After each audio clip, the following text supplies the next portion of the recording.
Boa tarde, meninas. Hoje eu vou falar, então, do viés implícito e os prejuízos que ele pode causar nos diferentes aspectos na nossa vivência na sociedade. E eu escolhi falar na semana que vem de ameaça pelo estereótipo e o que a gente pode fazer para prevenir esses prejuízos, tá? Então, a aula de hoje eu vou falar, como sempre, né, focar principalmente em gênero, mas uma coisa que eu esqueci de falar no encontro passado, né, que a gente sempre que falar de mulheres, na verdade, a gente tem que ter na cabeça a perspectiva de que, mesmo dentro desse grupo, né, de gênero, mulheres, a gente vai ter particularidades dentro desse grande grupo.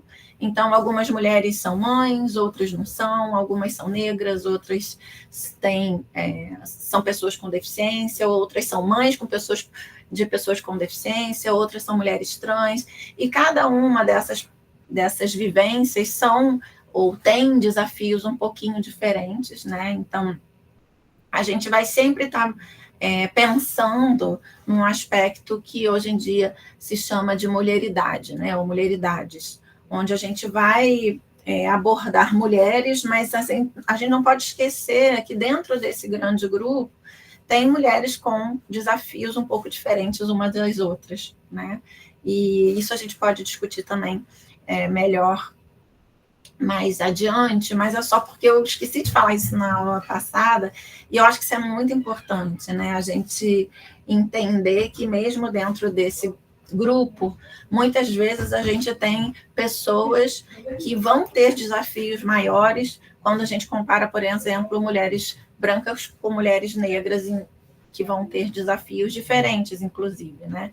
Isso é bem importante da gente ter em mente.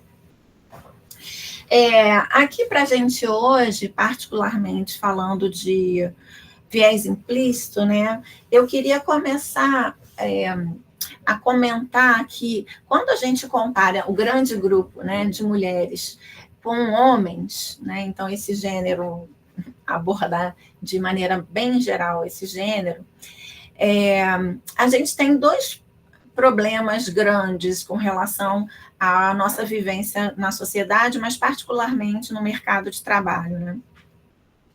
Uma delas a gente chama de segregação horizontal, que eu abordei um pouquinho até no nosso encontro passado, quando a gente estava falando que hoje a gente já tem a maioria das mulheres sendo as pessoas que terminam o ensino superior, né? A maioria das pessoas que terminam o ensino superior são mulheres, 60%, mas quando a gente vai para algumas áreas específicas, particularmente a área das exatas, de tecnologia, né, como engenharia, computação, que a gente falou no encontro passado, a gente vai ver que tem uma representação muito abaixo daquela da quantidade de mulheres que a gente tem na sociedade, né? Então, quando a gente viu na aula passada engenharia, a gente viu que 29%, mais ou menos, das pessoas que se formam em engenharia são mulheres, enquanto a gente tem na nossa sociedade 50% de mulheres, e das pessoas terminando o ensino superior, 60%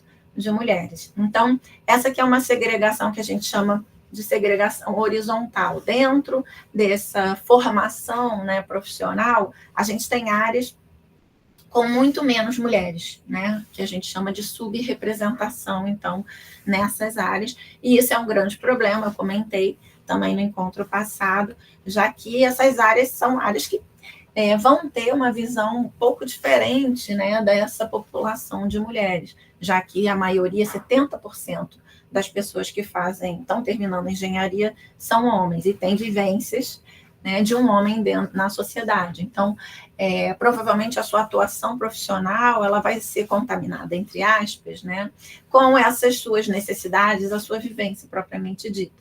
A gente chegou a comentar de inteligência artificial, onde a gente vê ainda uma menor representação das mulheres, e não sei se vocês estão acompanhando, quem está acompanhando está vendo que muito provavelmente ela vai ter uma ação muito grande, né, dentro da nossa sociedade. Então, se a gente não tem mulheres, ou pelo menos uma representatividade de mulheres parecida com o que a gente tem na sociedade, muito provavelmente a construção de tudo com base nessa inteligência artificial vai estar alheia à vivência e muitas das necessidades das mulheres. Então, essa é uma questão, né?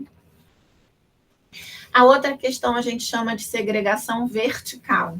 Então, dentro de uma mesma linha de atuação, uma profissão, a gente vai ver que conforme vai avançando na carreira, a gente vai tendo uma representação bastante diferente quando a gente compara homens e mulheres e pessoas brancas e negras.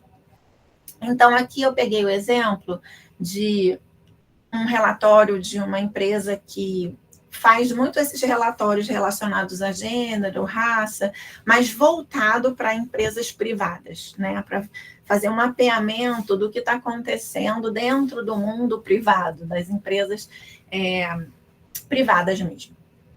E aqui eu hoje tenho um pouco menos, bem menos slides que o encontro passado, vou tentar falar mais devagar, para vocês acompanharem, né, principalmente as alunas, que eu estou preocupada, mas qualquer coisa pode parar, tá? E me interrompe, eu explico de novo, porque eu acho que vai ser bem interessante vocês pegarem mais ou menos o que a gente está falando. Então, aqui em cima a gente vê duas figuras representando pessoas brancas, na esquerda homem branco e na direita mulher branca. E a quantidade, em percentagem, dessas pessoas que entram na carreira, que é iniciante dentro de uma carreira específica na privada, né, no mercado privado. Então, em tem 36% de homens brancos e 31% de mulheres brancas. E aqui, conforme a gente vai para 2, 3, 4, 5, 6, essa progressão na carreira. Então, de iniciante vai para gerente, de gerente vai para diretor, vai para vice-presidente, assim por diante, tá? E aí, o que a gente vê? Dentro dessa partezinha mais clarinha, representa, né, essa quantidade de pessoas aqui, de homens brancos, na posição 1, 2, 3, 4, em posições mais avançadas na carreira. E aí a gente vai ver que esse número vai crescendo cada vez mais, né? Mostrando que essas posições mais avançadas, né, mais altas dentro da carreira aqui só privada, né, nas empresas privadas, elas têm uma quantidade bastante alta de homens, né, 70%, por volta de 70%. Quando a gente vê, quando a gente olha assim, como é que essa parte mais clarinha fica, a gente vê que nesse início ela é pequenininha, né, como se fosse uma boca pequenininha de entrada, e ela vai crescendo, né, a gente vai vendo que aqui vai ficando cada vez maior. Então, entra 36% de homens, uma parcela pequena, e vai aumentando cada vez mais, tá?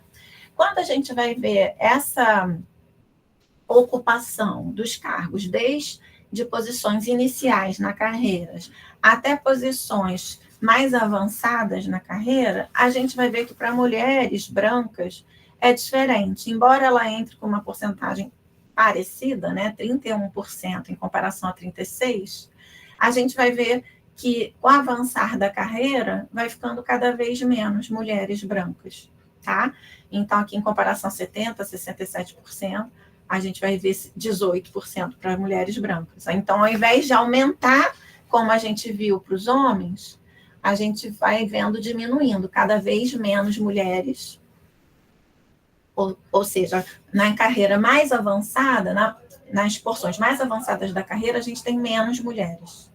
Tudo bem? Brancas. Quando a gente vai olhar isso para homens negros e mulheres negras, primeira coisa que a gente vê aqui no início, né, na parte bem iniciante da carreira, a gente vai ver que homens negros e mulheres negras também não são diferentes, né? Bem parecida, 16% e 17%. Mas quando a gente compara com as pessoas brancas, aí a gente vê que é a metade, mais ou menos, né? Então, aqui a gente já vê que entre pessoas brancas e pessoas negras tem uma diferença desde o início na carreira. Mas se a gente for olhar só para para as pessoas negras. Dentro da sua carreira, né, dessas pessoas negras, a gente vai ver que dessas 16% de pessoas que eram homens negros, eles vão também diminuindo, né, vão ocupando espaços aí mais avançados na carreira, mas vão diminuindo e não aumentando como os homens brancos. No final das contas aqui, 12%, apesar de ter entrado muito menos que mulheres, quando chega aqui no topo da carreira, são próximos das mulheres brancas, tá? Mesmo tendo entrado muito pouco, muito menos, né? E quando a gente vai ver mulheres negras na carreira de empresas privadas, a gente viu que entra parecido com homem negro, né? Quantidade. Mas quando a gente vai ao longo da carreira, olha, ela vai fazendo um funil muito forte, né? E chega lá no topo da carreira, uma quantidade muito pequenininha de mulheres negras, tá? Menor do que mulheres brancas, que a gente viu que também tinha um funil que ia diminuindo, né? Então, isso é para mostrar que tem uma segregação que a gente chama de vertical, conforme vai avançando na carreira, que é muito grande para mulheres brancas, né? Vai tirando essas mulheres de posições mais adiante na carreira, mas ainda maior para mulheres negras, e que, apesar dos homens negros entrarem, né, o início é pequeno, o funil não é tão grande quanto é para as mulheres. Então, isso chama de segregação vertical ou efeito tesoura, porque ela tem uma carinha de tesoura num outro gráfico que eu vou mostrar para vocês, vai dar para ver um pouquinho melhor.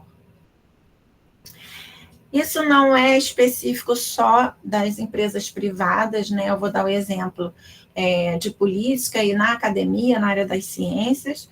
Então, na política, a gente vê também que, apesar de a gente ter mais ou menos 50% da população sendo mulheres, quando a gente vai ver no Senado, né, a gente vai ver que 13% apenas das pessoas que estão no Senado do Brasil são mulheres, né, muito menos do que os 50% de mulheres. 87% são homens. Então, a gente vê uma representatividade muito baixa aqui, né, de mulheres na política. E quando a gente faz aquela análise de raça, né, de pessoas brancas e negras, a gente vai ver que dessas pessoas, 75,9% são brancas, 18% pardas e 5% são pretas. A gente, hoje em dia, tem por volta de 54% da população brasileira entre pretas e pardas, né, a população negra. Então, a gente vê também que não chega a 25%, não chega a metade disso. A gente tem uma representatividade muito baixa de pessoas negras no Senado. Isso não é muito diferente aqui quando a gente vai analisar na Câmara Federal, né, quem está lá como deputado ou deputada, a gente vê que 85% são homens, 15% são mulheres. Então, é muito baixa a representatividade no Senado, desculpa, na Câmara.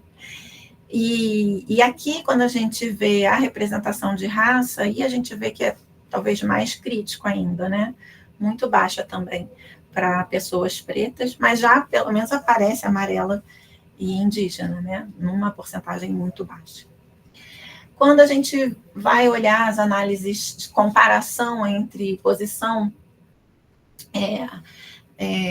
entre representatividade feminina, né, de mulheres na política, a gente vai ver que o Brasil, no mundo, está na posição 145.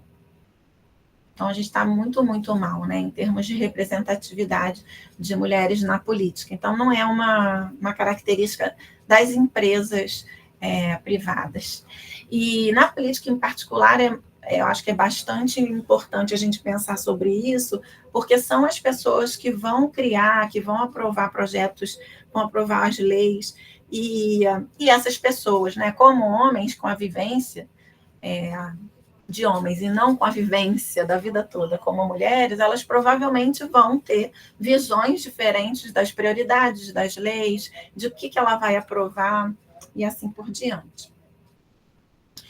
E também é bem impressionante que quando a gente vai olhar a violência sofrida por políticos, né, ou políticas, a gente vai ver que, majoritariamente, quem sofre algum tipo de violência são as pessoas que ocupam posição na política, mulheres, né? 82% das mulheres eleitas no Brasil sofrem, por exemplo, violência psicológica. 45% sofrem ameaças, muitas delas ameaças diárias, de vida, de várias coisas, da família, e etc. Então, essas mulheres, poucas mulheres que estão lá, vivenciam um ambiente muito violento, né? Muito inóspito, muito ruim para elas. E o ambiente na academia e na ciência também reproduz a mesma lógica que a gente acabou de falar para as empresas privadas. Quando a gente vê nesse gráfico, ele está mostrando aqui a posição do início da carreira, que seria estudantes de graduação. Então, aqui a gente tem mulheres, né, que tudo roxinho é mulher, aqui, e tudo vermelhinho é homem, representa os homens, tá? E esse número é a porcentagem de mulheres em cada uma dessas posições aqui na carreira científica. Então, aqui na graduação, como a gente viu, a gente tem mais mulheres na graduação, né, no ensino superior, do que os homens. E aqui, conforme a gente vai avançando na carreira, a gente vai vendo que essa quantidade de mulheres vai diminuindo cada vez mais, até chegar a 0%, quando a gente vê, por exemplo, o presidente do CNPq, que é uma agência de financiamento muito importante de ciência no Brasil, né? A gente tem a primeira ministra de Ciência e Tecnologia na história do Brasil, a primeira presidente da ABC na história do Brasil. Mas a gente tem muitos séculos de história do Brasil, e a primeira vez chegar agora, em 2024, que foi, né, no ano passado, é muito tempo, né? E muito poucas mulheres nessas posições. E se reparar, cada vez mais essas posições são políticas, né? Ou seja, tem algum poder de atuar para mudar as coisas dentro da academia ou da ciência brasileira. Então, a gente vê essa mesma fenômeno acontecendo, né? O efeito tesoura ou a segregação vertical dentro da carreira, as mulheres diminuindo a quantidade de mulheres e, obviamente, portanto, sendo ocupados esses espaços majoritariamente ou completamente por homens. E existem, obviamente, vários fatores que estão relacionados a esses fenômenos, né? Então, por que as mulheres vão diminuindo aqui na carreira?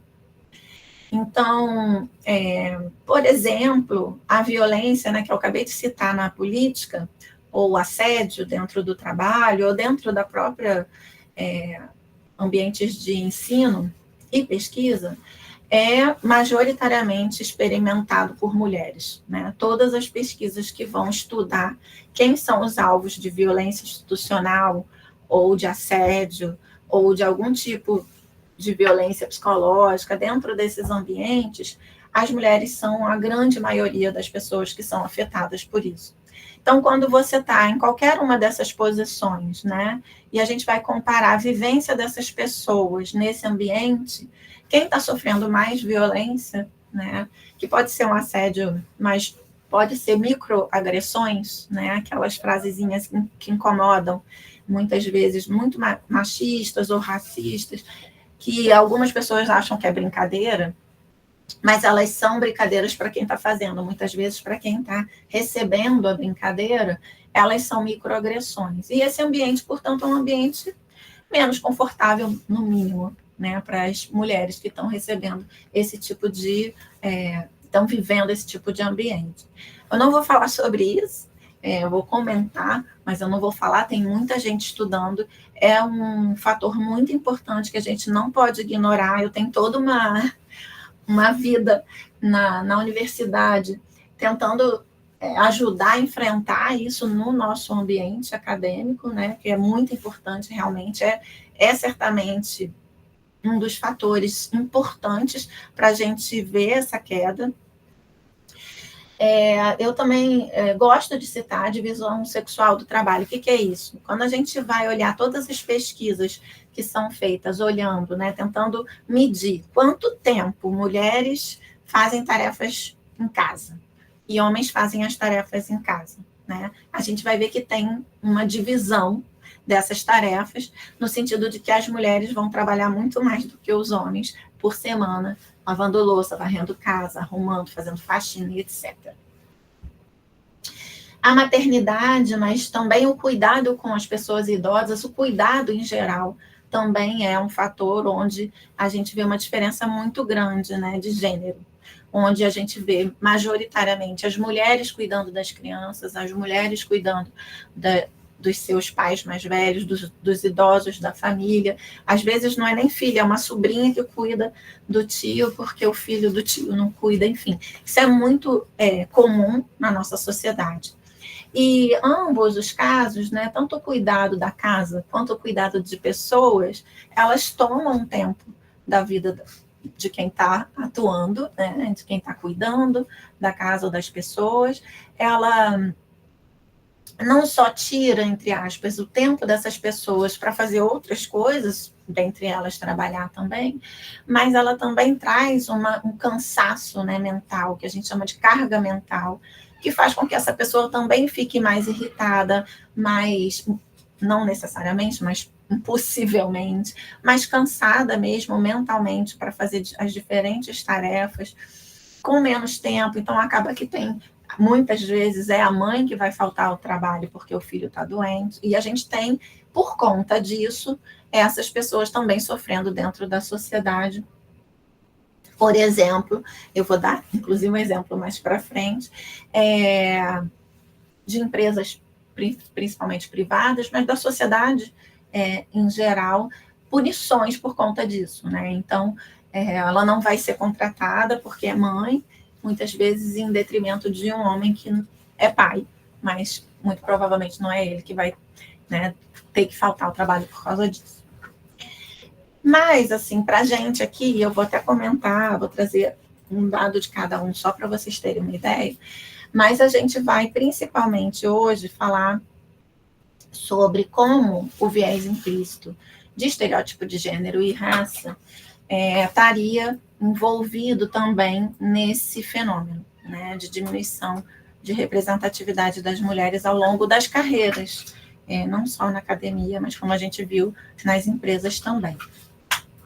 Então, só para vocês terem uma ideia, né, eu falei lá do tempo dedicado ao cuidado dentro da casa. Então, a gente tem as mulheres trabalhando muito mais do que os homens, em termos de horas mesmo. E o mais impressionante é que isso começa muito cedo. Então, quando a gente vai olhar o trabalho de crianças a partir de 6 anos, a gente já vai ver que tem uma diferença grande entre meninas e meninos. Então, 81% das meninas arrumam a cama, por exemplo, enquanto 11% apenas dos meninos arrumam a cama. Né? Aqui era de 6 a 14 anos. Acho que eu cortei a idade aqui. Enfim, das diversas tarefas aqui de casa, né, a gente vai ver que as mulheres, ou as meninas, estão sempre fazendo muito mais do que os meninos. Então, desde muito cedo, tem essa divisão sexual do trabalho, a gente aprende e normaliza isso, né, nas nossas famílias, e vai reproduzir isso, muitas vezes, para o resto da vida. E eu tinha falado um pouco da violência de gênero, né, e que é uma violência que, na verdade, não se restringe aos locais de trabalho. Então, queria só comentar que a gente vê os dados de violência de gênero no Fórum Brasileiro de Segurança Pública, que foi lançado em 2022, por exemplo, é muito grave, né? A gente tem aí um aumento, inclusive, da violência de gênero, do feminicídio, enfim, de violências sexuais, entre outras. Então, é uma vivência que nós mulheres, estamos ou experimentando, ou diretamente ou indiretamente, né? Que você conhece alguém que sofreu alguma coisa, ou alguém que você conhece que tem uma amiga e assim por diante. Então, eu não queria só falar, quer dizer, vou focar em viés implícito, mas eu não queria não mencionar todas essas outras vivências e desafios que muito provavelmente têm interferência, sim, na segregação vertical, né, que a gente viu. E aí eu quero mostrar para vocês que o viés implícito, que a gente chegou a comentar na aula passada, né, que é um fenômeno que ele vai acontecer automaticamente, então sem que a gente perceba que está acontecendo no nosso cérebro, os circuitos lá estão funcionando de maneira não consciente, que faz com que, baseado a associações que a gente aprende ao longo da vida, né, as associações implícitas também, que a gente vai aprendendo e vai formando lá no cérebro, mudem o nosso comportamento, tá? Eu pedi para vocês tentarem fazer esse teste de associação implícita, que eu comentei também no encontro passado, foi criado por um grupo de cientistas dos Estados Unidos. Esse grupo tem, na verdade, na língua inglesa, né, uma série de fatores que eles conseguem estudar a associação implícita que foi formada ao longo da vida. E a gente tem para brasileiros, né, e brasileiras em português para alguns fatores. Então, eu queria que vocês fizessem de gênero, porque a gente tem a possibilidade de ter uma ideia de como a nossa associação implícita está com relação a gênero e ciência, que é o fator que tem na língua portuguesa. Mas aqui, com relação ao viés implícito, a gente vai ver que vários trabalhos usam viés implícito, ou esse teste de associação implícita, para avaliar como que poderia estar o nosso comportamento diante dessas associações. Então, esse aqui é um trabalho que uma das coisas que eles fizeram foi aplicar o teste de associação implícita no ensino fundamental, né, para professores e professoras nos Estados Unidos, e eles estavam querendo avaliar a associação implícita relacionada à raça, tá? E eles viram que 96% das pessoas, né, professoras e professores que fizeram o teste, tinham uma preferência implícita para pessoas brancas. E tem vários trabalhos que vão estudar como é que está o viés implícito nas escolas, né, das diferentes maneiras.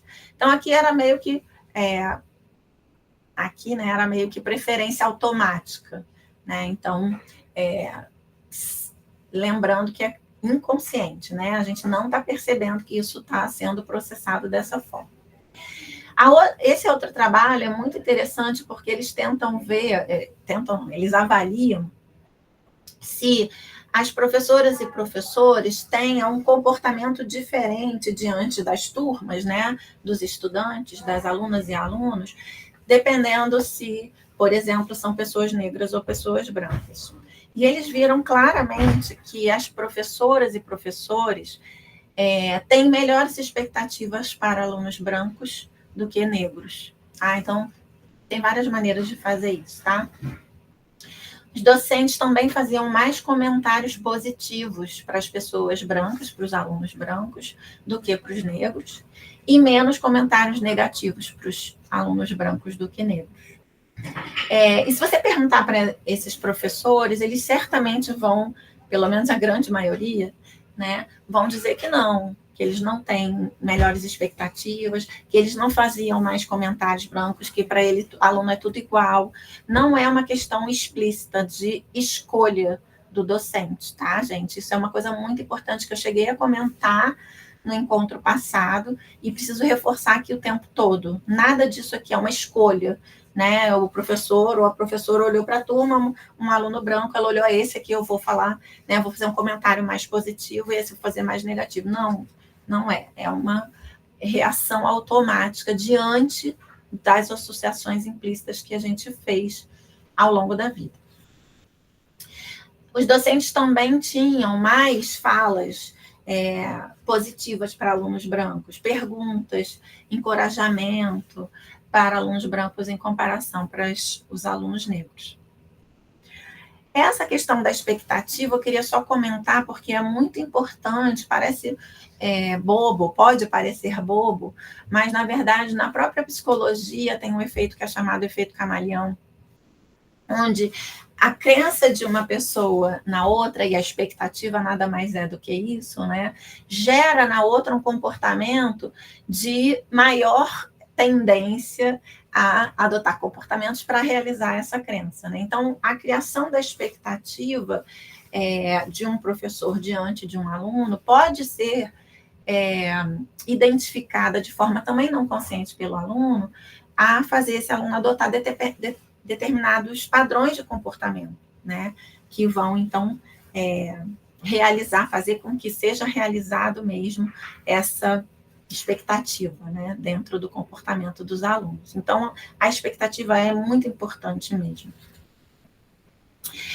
Também em salas de aula, quando foram ver, né, vários trabalhos, aqui tem vários, tá? Cada desses é um trabalho diferente. E eu juntei tudo para a gente ver quanto que de viés implícito alunos e alunas vão experimentar nas escolas diante da nossa, como professora, do nosso comportamento como docente, tá? Então, alguns trabalhos já mostraram que os docentes têm maior chance de acreditar que a matemática é mais difícil para meninas do que para meninos. Então, não é culpa de ninguém, é só uma crença que a gente viu na aula passada, né, no encontro passado, dessa associação de brilhantismo com o gênero masculino, que faz com que a gente acaba acreditando que matemática é mais difícil para as meninas do que para meninos. As avaliações enviesadas favorecendo meninos em detrimento de meninas, também tem trabalhos mostrando isso, também de forma não consciente, né? O encorajamento de meninos, né, mais do que de meninas, docentes acreditando o sucesso em matemática de meninos porque eles têm essa habilidade natural, mas para as meninas porque elas são esforçadas, né? Então, os meninos são inteligentes, entre aspas, o suficiente para ser bem-sucedido na matemática, para ser bom em matemática. As meninas, quando vão ser bom em matemática, é porque elas são muito estudiosas. É basicamente isso. E para todos esses, sempre tem interseção de gênero e raça, né? Então, quando a gente vai olhar meninos brancos com meninos negros, a gente vai ter um favorecimento ou de uma crença mais positiva para as pessoas brancas do que as pessoas negras e assim por diante. Então, a vivência nas escolas não é uma vivência equânime. Ela certamente não é. Isso é culpa da cultura, né? Não é culpa das pessoas, porque as pessoas estão reproduzindo aquilo que elas aprenderam ao longo da vida e que a gente vai ver que tem uma consequência no nosso comportamento implícito. Então, eu pedi para vocês, né, fazer esse teste de gênero aqui, de associação. Depois, no final, eu queria ver se vocês têm resultado, se alguém tem resultado. Não tem problema se alguém não fez, eu acho que vale a pena fazer, porque esse teste, ele se baseia numa capacidade que o cérebro tem de associar informações que a gente chama de congruentes, informações que a gente acredita que estão associadas, né, mais rapidamente. Então, vou explicar mais ou menos como é que esse teste que vocês fizeram, né? Então, aqui, até nesse trabalho, eles adaptaram o teste que vocês fizeram para crianças. O teste é mais ou menos o que vocês fizeram. Eles estavam querendo saber aqui, no caso, se tinham uma associação implícita de matemática e gênero em criança, já desde criança. Será que criança tem essa coisa de que o menino está mais associado com matemática do que menino? Então, as palavras aparecem, no caso aqui do trabalho, né, na tela. Então, por exemplo, menino e matemática na esquerda, ou menina e leitura na direita. E aí a criança tinha que escolher a barrinha mais rapidamente para ela associar, que ela achava que estava certo, né? Então, aparecia menino e matemática ou, por exemplo, menina e leitura. E aí, se aparecesse menino em leitura, ela tinha que apertar essa barrinha. Se aparecesse menino em matemática, ela tinha que apertar essa barrinha. Ou menino em leitura, menino em matemática. Então, essas informações, na nossa cultura, é congruente. Todo mundo já deve ter ouvido falar, né, que menina, por exemplo, gosta mais de falar, ou gosta mais de ler do que menino. Isso pelo menos até hoje, a gente não viu nenhum trabalho que demonstrasse na literatura, que demonstrasse alguma diferença no cérebro que fizesse com que meninas realmente falassem mais. Aliás, nenhum trabalho mostra que meninas falam mais, inclusive. Mas talvez a gente aprenda ao longo da vida, e os meninos aprendam ao longo da vida, né, a falar menos sobre eles, falar menos sobre as emoções deles, e as meninas não, né? Então, a experiência vai ser certamente diferente, e a associação implícita, ela vai se basear na experiência, e é implícita porque não é consciente, é o que a gente está aprendendo, recebendo de informação. Nesse caso aqui, especificamente, eles queriam ver, então, se as crianças da escola, no ensino fundamental 1, então, do 1º ao 5º ano, tinham essa associação de meninos com matemática mais fortemente, ou meninas em matemática, tá? Então, aqui na esquerda, eles juntando todas as crianças e mostrando que realmente tinha uma associação. Então, aqui é cinza para meninos, a associação de meninos com matemática. E branquinho é a associação de meninas com matemática. E aí eles viam, quanto mais para cima aqui, que são valores positivos, de 0 para cima, é a associação de meninos com matemática, né? Então, tá vendo aqui que todas as crianças estavam associando meninos em matemática. E para baixo é uma associação negativa. Então, as meninas não associam, quer dizer, as crianças realmente não acham, inconscientemente, né, implicitamente, não fazem essa associação da matemática com as meninas. Talvez se perguntar para essas crianças se elas acham isso, elas não vão dizer que menina não é para matemática, mas inconscientemente, né, implicitamente, está lá no cérebro que sim, a associação é maior para meninos. Isso foi verdade para todos os anos, tá? Do 1º ao 2º ano, 2º ao 3º, que eles separaram aqui. Em todos os anos do Fundamental 1, desde o 1º ano, as crianças já estão associando matemática com meninos, né? E o oposto, não associando matemática com meninas, né? Então, aquela questão do brilhantismo que a gente discutiu lá no encontro passado, a gente vê aqui um teste de associação implícita em crianças, né, desde mais ou menos, 6 anos, 5, 6 anos, né, no 1º ano, onde a gente já tem no nosso cérebro essa ideia de que, como a gente viu lá na aula passada, de que, por exemplo, engenharia é coisa de menino mesmo, né? Nas escolas, uma outra coisa que eu queria comentar, porque, no fundo, eu falei que vou focar em gênero e raça, né, sempre que eu puder, mas uma coisa que eu queria comentar muito importante é que o viés implícito, ele vai atuar praticamente em todas as pessoas, né, e tem um fator muito determinante que é relacionado à condição socioeconômica também, e desde criança, né? E dependendo do fenômeno que a gente está vendo. Aqui é um trabalho que eles, na verdade, fizeram com professores de escolas e estavam querendo avaliar se havia uma diferença no caso da avaliação do professor, né, ou professora, diante de uma aluna que poderia ter um perfil socioeconômico mais vulnerável ou menos vulnerável, mais baixo ou alto. Tá? Então, o que eles fizeram aqui para avaliar isso? Então, um viés implícito na avaliação.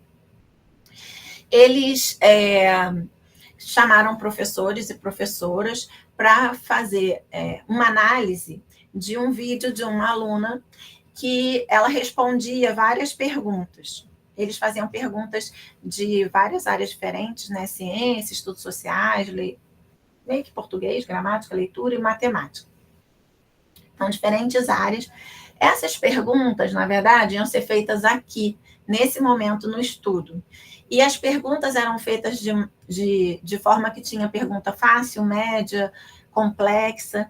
E a resposta da menina, no estudo, era assim, eram umas respostas que poderiam gerar uma pequena confusão. Às vezes ela acertava uma pergunta muito difícil, às vezes ela errava uma pergunta média, de maneira que desse abertura para essa análise da possibilidade de avaliação com um prejuízo pelo viés implícito.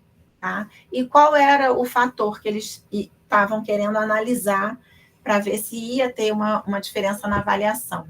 Era o perfil socioeconômico. Então, as pessoas que iam ver esse vídeo da menina respondendo as perguntas, elas tinham visto primeiro o vídeo da escola, onde essa menina estudava, né, que podia ser uma escola de perfil socioeconômico mais baixo, ou uma escola que poderia ser uma escola com uma cara de uma escola, né, de perfil socioeconômico mais alto. Eles também tinham acesso a uma ficha da aluna, né, que poderia, num grupo de pessoas, né, de professores e professoras, que ia ver essa foto, esse grupo ia também ter acesso a essa ficha que dizia que o pai da aluna era empacotador, a mãe era costureira, não tinham formação universitária, e iam ver esse vídeo e dar nota para as diferentes áreas, tá?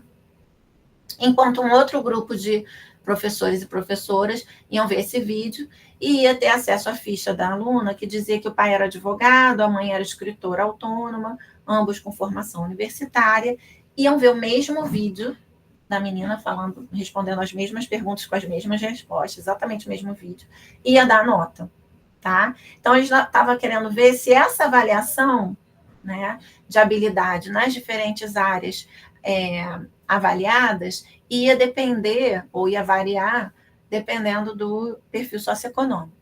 E o que eles viram é que era uma diferença que não era enorme, mas tinha uma diferença em todos os campos do conhecimento, tá? Então, sempre que o vídeo da menina aparecia após essas informações de perfil socioeconômico baixo, essas notas eram mais baixas em todos os quesitos, em todas as disciplinas, tá? Mostrando que a avaliação da pessoa, né, que está vendo o vídeo pode variar dependendo dessa associação que ela, como se fosse a pré-ativação, né? Se ela achasse que era uma menina de uma condição socioeconômica mais alta, essas pessoas já viam com uma pré-ativação positiva ou negativa. Tá? Então, a nossa avaliação ela pode ser enviesada diante dessas informações que a gente está recebendo. Queria citar esse trabalho, que não é um trabalho de viés implícito, mas é um trabalho que cita, e é feito no Brasil, né? Foi feito no Brasil, e cita a diferença de tratamento das professoras e pessoas da escola, na verdade, com crianças na creche, crianças bem pequenas, em comparação à raça, tá? Crianças brancas e crianças negras. E aí, esse trabalho, ela cita várias situações que ela vivenciou, né? A pessoa, a pesquisadora, ficava na escola, apenas testemunhando o dia a dia, e ela fez uma lista enorme de situações nas quais as crianças passavam, crianças brancas e crianças negras, mais ou menos na mesma situação, e como era a resposta dos adultos, né? Então, por exemplo, ganhar ou não o colo da professora, que é uma situação que ela falou que acontecia várias vezes, eram crianças pequenas, né? Então, ela falava que isso é um texto do próprio artigo, tá? Fala, algumas crianças chegavam chorando e não ganhavam colo. No entanto, com determinadas crianças era diferente. Então, ela cita uma menininha que era loura, chegou chorando e a professora dava colo. Depois, uma criança negra, na mesma idade, chegava chorando e a professora falava para ela sentar numa cadeira e colocou perto, mas não no colo. Depois, uma outra criança chegou chorando e uma outra pessoa da escola encostou sua perna e disse para ele não chorar. Aí uma outra criança chegou, loura, também chorando, e o procedimento foi pegar no colo. Enfim, ela fala várias, como as maneiras de chamar, né? Como princesas, filhas, para as crianças brancas, e o tratamento com beijinhos, enfim. É um livro, um artigo que mostra, ela fala a paparicação das crianças brancas em detrimento das crianças negras. E, de novo, não estou aqui, né, de jeito nenhum. Ninguém está fazendo isso de forma conscientemente, né, de forma consciente. Mas é só para mostrar, porque eu acho que é muito importante a gente entender, e aí até para o próximo bloco de ameaça pelo estereótipo, que as vivências são diferentes. Independente da gente fazer de forma consciente, ou porque quer, ou não consciente. Aqui sim é um trabalho que avalia o viés implícito de atitude de docente, né, diante de uma determinada situação de comportamento, de mau comportamento de estudante. Então, aqui era o seguinte, eles chamavam sempre professores e professoras, né, que estavam ainda nas escolas, e davam para essas professoras uma ficha que descrevia o comportamento de alguns alunos, né, brancos, brancos que vai ser a barrinha mais clarinha e negros que vai ser o cinza, tá? Essas professoras e professores liam essa ficha que continha as infrações que os estudantes tinham feito, né? Insubordinação, bagunça na aula, enfim. Metade dessas fichas tinha um nome que lá nos estudos nos Estados Unidos eles usam muito, nomes que são associados a pessoas negras, né? A população negra afrodescendente nos Estados Unidos costumam usar nomes bem específicos que são associados, então, a pessoas negras. E, portanto, metade dessas fichas tinha um nome nesse estilo, e a outra metade tinha nomes que são associados a pessoas brancas nos Estados Unidos. E aí as professoras respondiam a perguntas sobre o sentimento, o que elas sentiam, né, com relação a essas infrações, e o que elas fariam com relação a cada um desses alunos aí diante das infrações. Então, essas duas barrinhas aqui, conjunto, né, duplinha de barrinha na esquerda, é o que elas sentiam, né, com relação à emoção delas. E aqui, quanto mais para cima, está relacionado, então, a um aumento desse sentimento. Por exemplo, aqui. E aqui, o grau de rigor na ação disciplinar que as professoras e professores dariam, tá? Na direita. Então, o que a gente vê? Na primeira infração, né, quando elas liam a primeira infração, o que elas sentiam, tanto para alunos brancos e negros, era igualzinho, né, mais ou menos a mesma taxa de emoção, né? E a ação disciplinar também, na primeira infração era igual, então elas dariam mais ou menos a mesma, ia botar de castigo, ia conversar, qualquer que fosse, tinha um ranking, né, dentro aí da ação disciplinar que elas poderiam escolher. Quando tinha uma segunda infração desses alunos, aí eles viram que as professoras relatavam um sentimento, né, de mais perturbador quando era alunos negros, tá? E a infração era também pior. Então, o que vinha de ação disciplinar era mais rigorosa nesse segundo evento de infração, independente de ter sido igual, né? A mesma infração, ser bagunça ou ter respondido à professora, isso não diferenciava. Mas o que ela ia fazer, o que as pessoas iam fazer diante dessa segunda infração, era mais rigorosa. Então, mostrando que ao longo aí da atuação, né, provavelmente da nossa atuação docente, a gente vai tomando atitudes diferentes diante de alunos brancos e negros.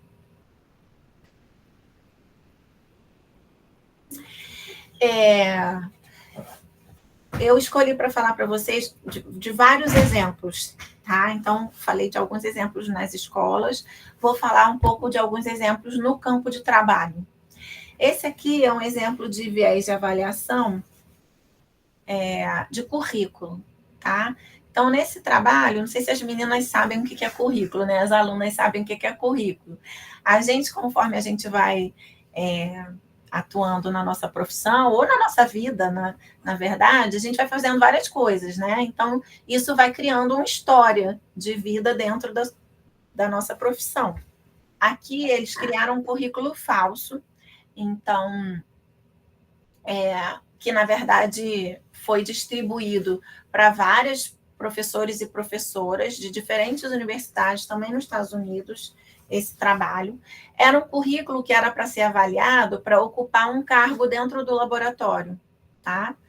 Esse currículo tinha várias coisas lá no currículo, né? Que essa pessoa tinha feito de curso do ensino superior, que estágio ela tinha feito, enfim, várias coisas dentro do currículo.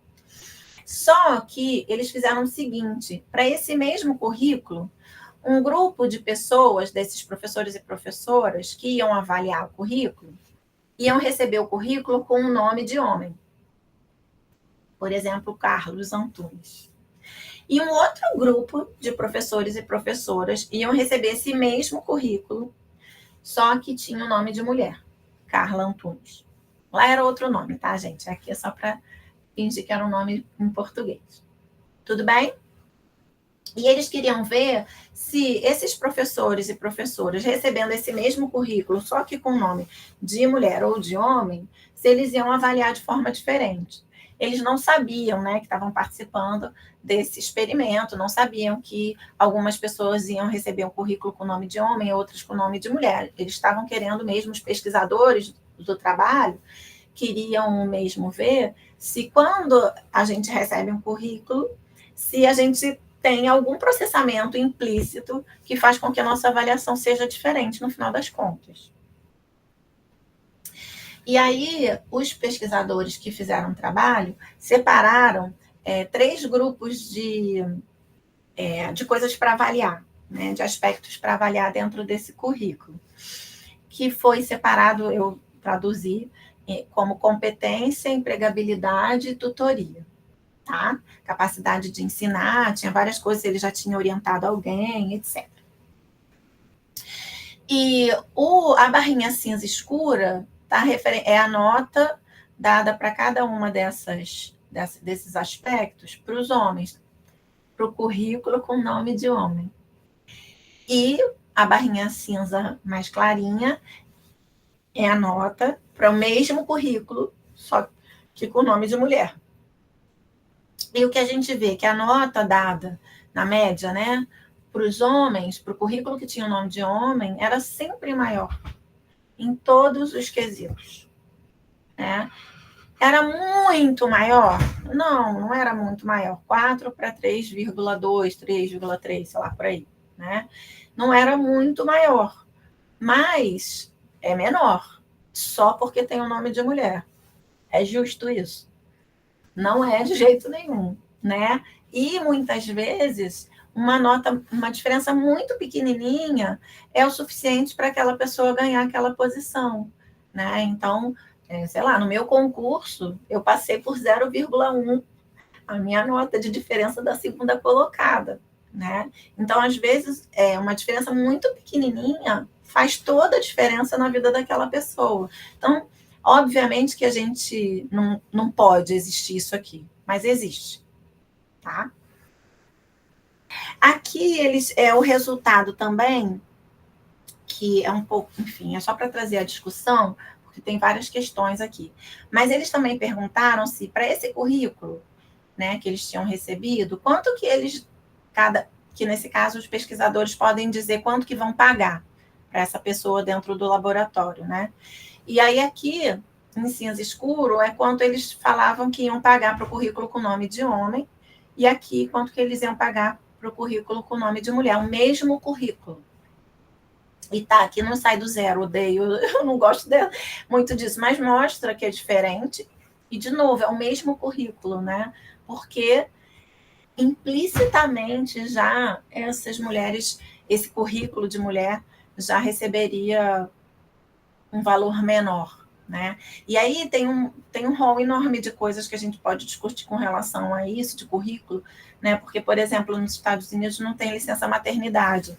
Então, tem vários trabalhos mostrando que mulheres com filhos, elas acabam ganhando menos do que mulheres sem filhos e menos do que homens com filhos, né? Então, embora os dois tenham filhos, né, as mulheres acabam recebendo menos, porque, na lógica explícita, elas provavelmente vão faltar ao trabalho, né, alguma coisa assim, né? E os homens têm um benefício, eles ganham mais do que as mulheres sem filhos e muito mais do que as mulheres com filhos. Então, essa coisa do salário tem uma coisa explícita, né, na lógica do mercado, das mulheres que são as cuidadoras, que a gente, né, conversou lá no início, mas aqui é o implícito, né? Então, assim, o mesmo currículo, eles pagariam menos, significativamente menos. Isso é uma questão também, que é uma outra luta das mulheres para receberem o mesmo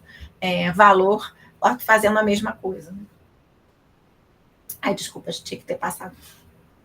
Aqui é um outro trabalho, eles não têm gráficos, mas eles fazem exatamente a mesma coisa, só que eles estão avaliando, ou seja, criaram também currículos para uma posição, só que aqui é na área da física, bem especificamente, né, para candidatos dentro da física e da biologia, e aqui eles trabalhavam com gênero e raça. Então, eles faziam pessoas negras, latinos, tinham umas diferenças. E eles viam, aqui eu queria só lançar, que eles viam o mesmo resultado, né, de viés implícito, prejudicando o currículo com relação à competência e empregabilidade quando eram pessoas negras, tá? E latinos também, né? E isso lá nos Estados Unidos, onde realmente tem um preconceito muito grande, inclusive explícito, mas aqui implícito também, né? De pessoas implicitamente avaliando pior os currículos. Aqui é um pouquinho diferente, mas também ainda é no mercado de trabalho. Aqui o currículo era anunciado na internet para um cargo de vendas, numa posição de venda, né? Ou apoio administrativo, serviço de secretaria, enfim, uma série de áreas que estão relacionadas a serviço administrativo, mais ou menos, e vendas. E esse currículo, né, quando era colocado lá, a pessoa podia receber um telefonema, né, da empresa para fazer uma entrevista para aquela posição de secretária ou de vendas ou assim por diante, tá?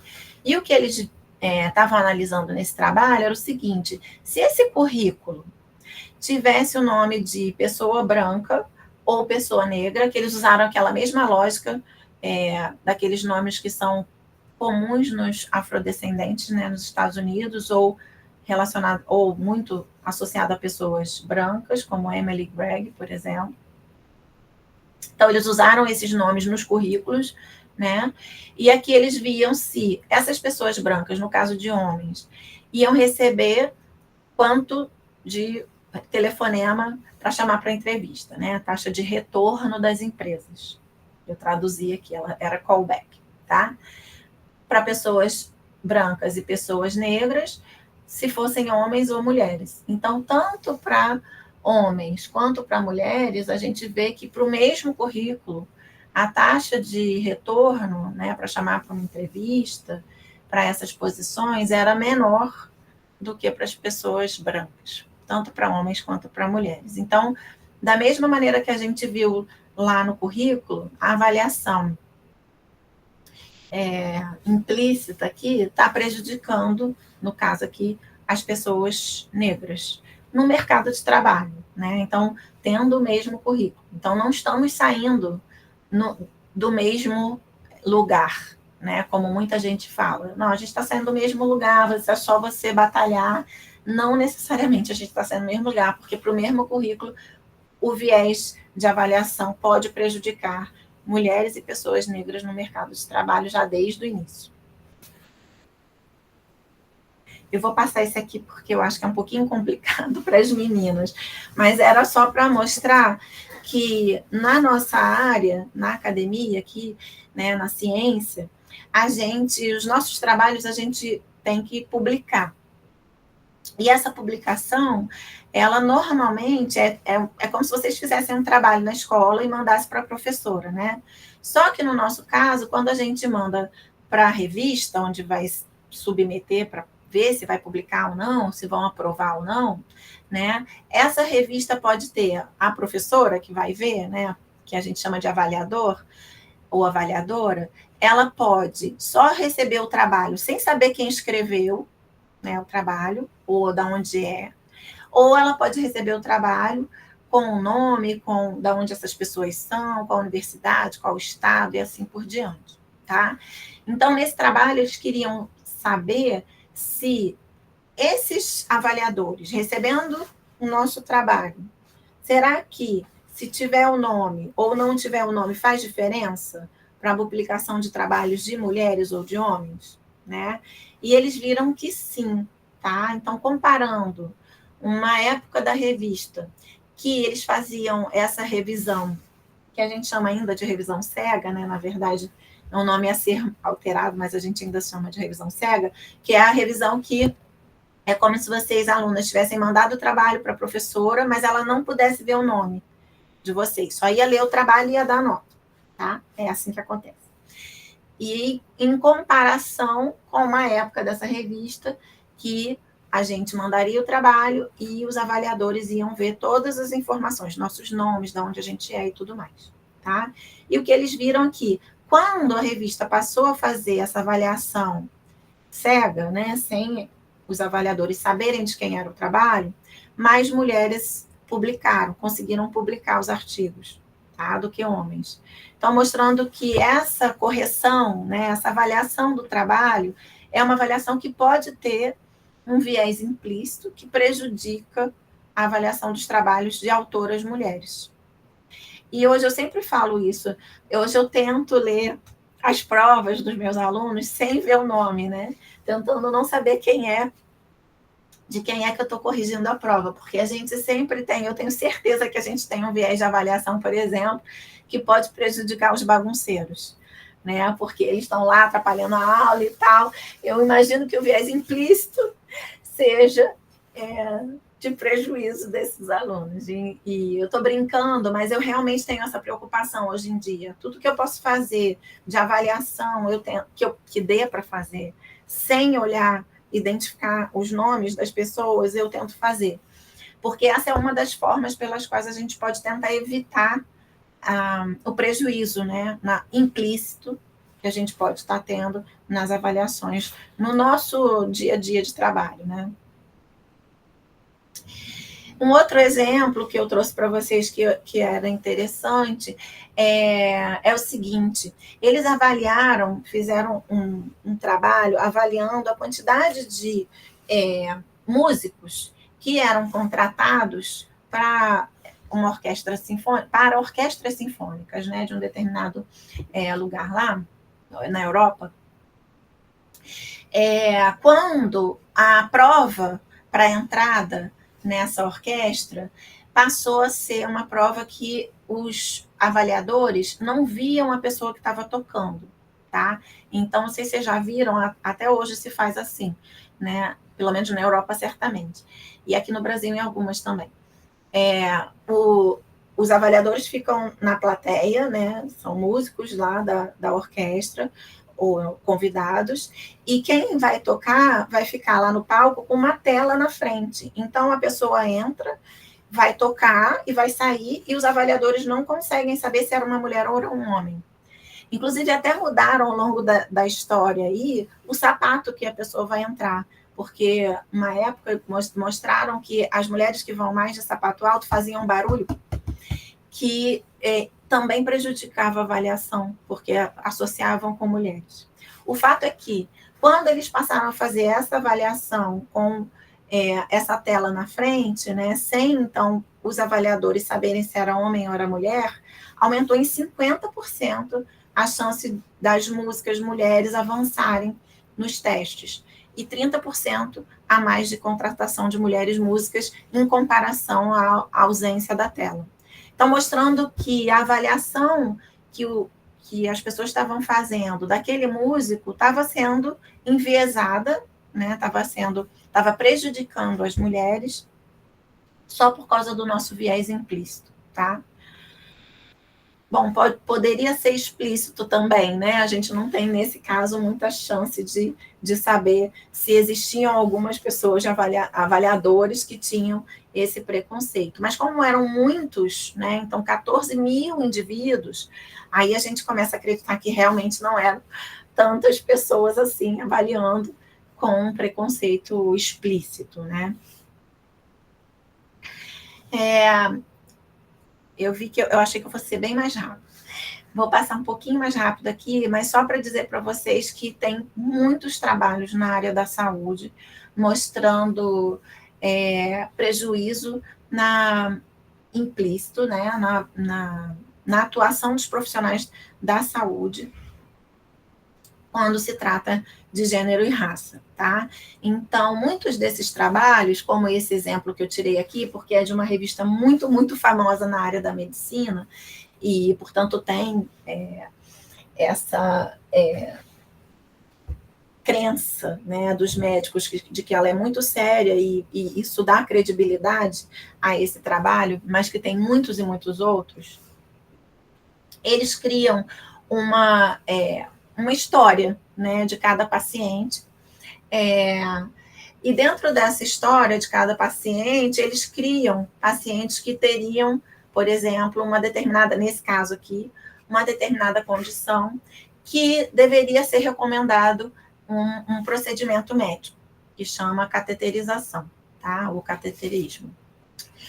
E o que eles fazem é mudar uma coisa ou outra, mas principalmente mudar gênero e raça, tá?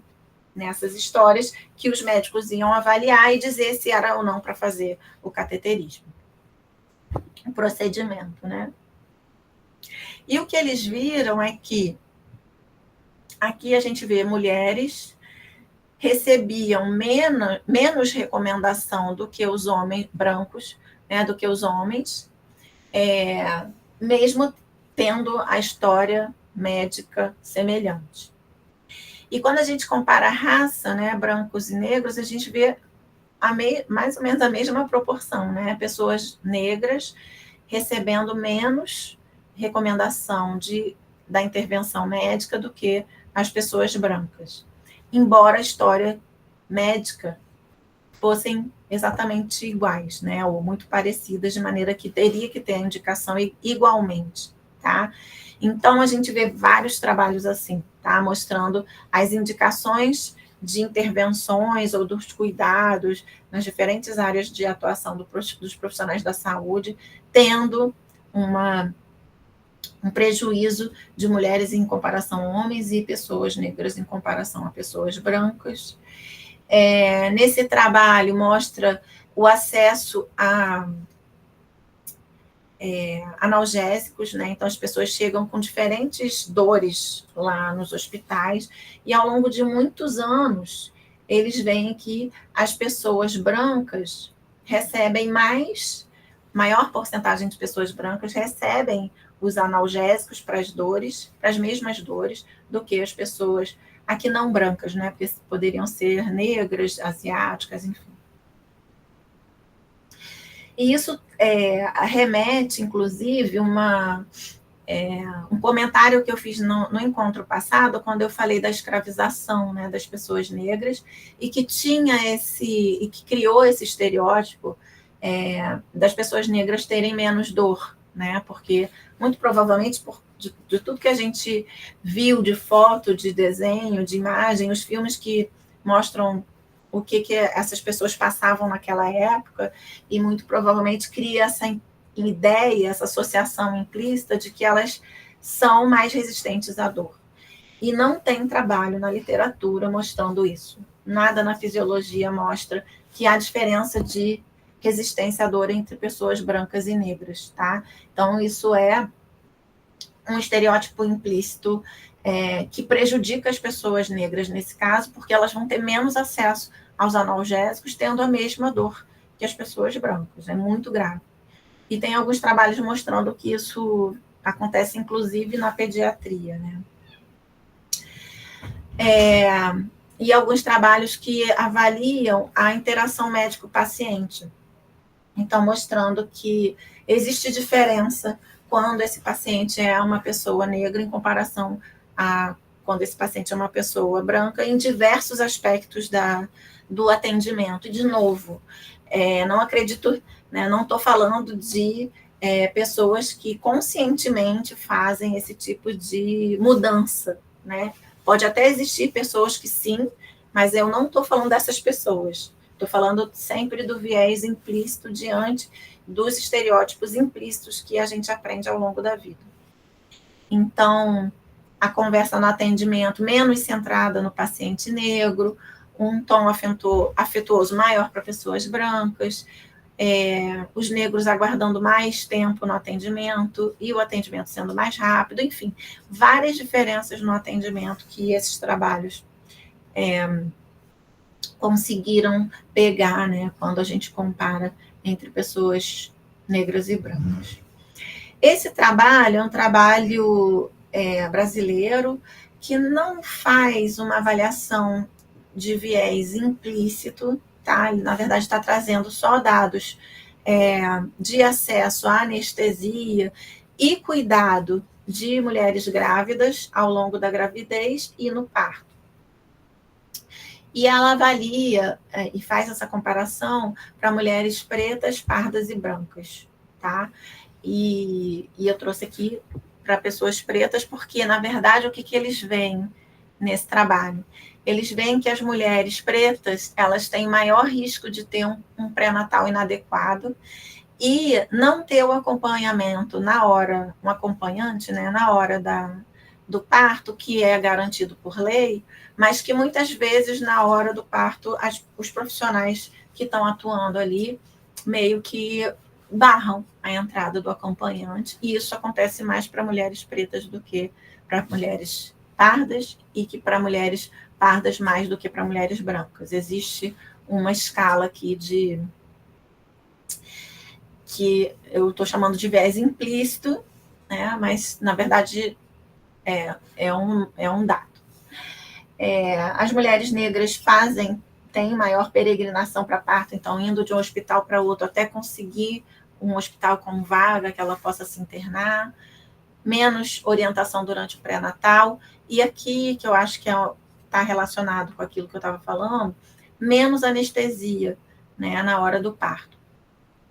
E essa menor anestesia provavelmente tem relação com aquela associação implícita de resistência à dor que não existe, né, como eu disse, descrito na fisiologia, mas que provavelmente isso perpassa a formação das pessoas e provavelmente os profissionais dessa área. E sobre a violência obstétrica, né, situações nas quais as mulheres, durante o processo de parto, sofrem violência dos profissionais de saúde, e que tem uma quantidade muito maior de mulheres negras do que mulheres brancas relatando esse tipo de violência obstétrica, tá? Esse aqui eu vou pular, gente, só porque eu quero ter um tempinho com vocês. Então, tem muitos trabalhos já, tantos que tem vários trabalhos de revisando, juntando todos esses trabalhos. E uma coisa que eu queria também comentar, esse é um parágrafo de um desses trabalhos, desse aqui, que ele fala o seguinte: esses vieses implícitos, né, dos profissionais de saúde, eles vão estar acontecendo e gerando desvantagens, prejuízos em praticamente todo mundo, né? Então, em pessoas que são vulneráveis. Quem são vulneráveis? Populações de minoria étnica, imigrantes, pobres, ou pessoas de baixa condição socioeconômica, analfabetos, minorias sexuais, crianças, mulheres, idosos, pessoas com algum tipo de transtorno mental ou de deficiência, pessoas com sobrepeso,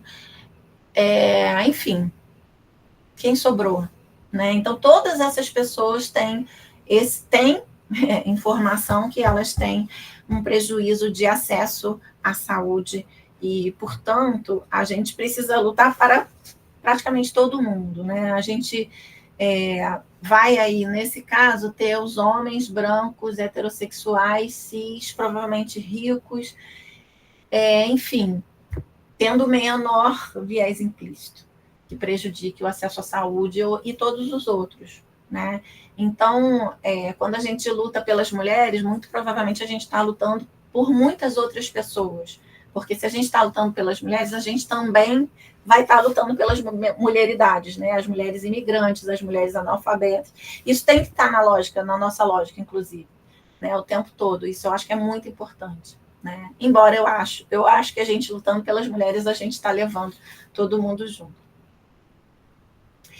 E essa última frase aí fala sobre isso, né? O viés implícito, eu falei mais das mulheres, eventualmente de raça, mas no nível socioeconômico, presença de deficiência, sexualidade, tem muitos outros trabalhos que vão mostrar que o viés implícito vai estar atuando para prejudicar, de forma não consciente, obviamente, a maioria das pessoas da nossa sociedade, privilegiando, portanto, um grupo muito restrito de pessoas que a gente, né, já falou. Vou falar isso depois. No encontro da semana que vem, eu vou passar um tempo falando de estratégias que a gente pode adotar para diminuir cada vez mais, né, diminuir e desaparecer a possibilidade de nós termos vieses implícitos que prejudiquem outras pessoas sem a gente querer, né? E vou falar várias coisas para vocês. Hoje, uma coisa que eu queria deixar de esperança para a semana que vem é que uma coisa que a gente sabe que é muito importante, que dá essa esperança, é que o que a gente aprende, né? Então, essas associações mentais que a gente aprende, implícitas, elas podem ser desaprendidas. A gente pode desfazer essas associações. A gente pode substituir essas associações. E quando eu peço para vocês fazerem um desenho, né, de uma pessoa que faz ciência, e vocês desenham mulheres negras, isso já está mostrando que vocês estão num processo de substituição dessas associações mentais, né, que muito provavelmente tem muito a ver com onde vocês estão agora, né? Não é à toa que vocês estão no Renasce, né? Mas tem muita gente ainda que a gente vai precisar trabalhar mais ainda para que elas desaprendam as associações, substituam essas associações, e nós mesmos que estamos aqui, mesmo eu que estou aqui falando sobre isso, né, a gente vai precisar trabalhar sempre em todos os aspectos, né, de desaprender as associações que podem, dentro, né, da minha lógica aqui que eu aprendi, prejudicar pessoas com deficiência, por exemplo, ou pessoas trans, por exemplo, né, eu não sou uma mulher trans, eu tenho todo um aprendizado e tenho buscado muito, porque essa é uma das coisas cruciais. A gente pode desaprender, a gente pode substituir por novas associações mentais, mas isso não é fácil porque a cultura é a mesma, né? Apesar de ter grupos trabalhando para a gente reconhecer mulheres na ciência, mulheres no mercado de trabalho e trazendo essas mulheres para nosso conhecimento, isso é muito importante. Tudo que a gente vivencia no dia a dia ainda é mais engenheiros, mais professores tendo uma formação, uma atuação, nós professores, né, tendo uma atuação de viés implícito desde pequeno até se formar. que prejudica pessoas negras em detrimento de pessoas brancas e assim por diante. A gente precisa entender que isso é fundamental que nós, cada um de nós, busquemos essas novas informações, né? Essas informações. Então, não adianta, então tá, eu vou aprender. Não, a gente tem que buscar, a gente tem que ler livros de pessoas negras, de pessoas com deficiência, a gente tem que ver, ouvir pessoas falando sobre os seus desafios no dia a dia, que são diferentes dos nossos desafios. A gente tem que conversar, juntar em grupos. Tem muitas maneiras, né, que a gente pode fazer, mas isso é fundamental, né? A gente entender que a gente tem as associações, que a gente pode então estar cometendo prejuízos nas nossas avaliações, que são implícitas, independentes do que a gente acredita, né? Então, eu acredito que mulheres e homens têm a mesma capacidade cognitiva, mas mesmo assim eu posso ter um comportamento enviesado em determinadas situações. Então, eu preciso trabalhar o tempo inteiro para que essas associações mentais que vêm a partir do que a gente vivencia na nossa cultura sejam substituídas, né? Eu sempre recomendo esses livros. Hoje, no caso do Viés Implícito, esse aqui é um livro muito legal, porque é um livro acessível em termos de linguagem, né? É um livro escrito por uma jornalista, então acho que ela teve esse cuidado, ela fala da história da ciência, ela dá muitos exemplos, né, do quanto a gente tem de viés implícito dentro da nossa vivência, e traz os trabalhos, é bem interessante. E hoje eu vou ficar com esse de recomendação, mas é muito importante a gente estar constantemente vendo vídeos, filmes, documentários, conversando com pessoas, como eu estava falando, né? A gente buscar ativamente essas informações, porque para desaprender não é fácil, né?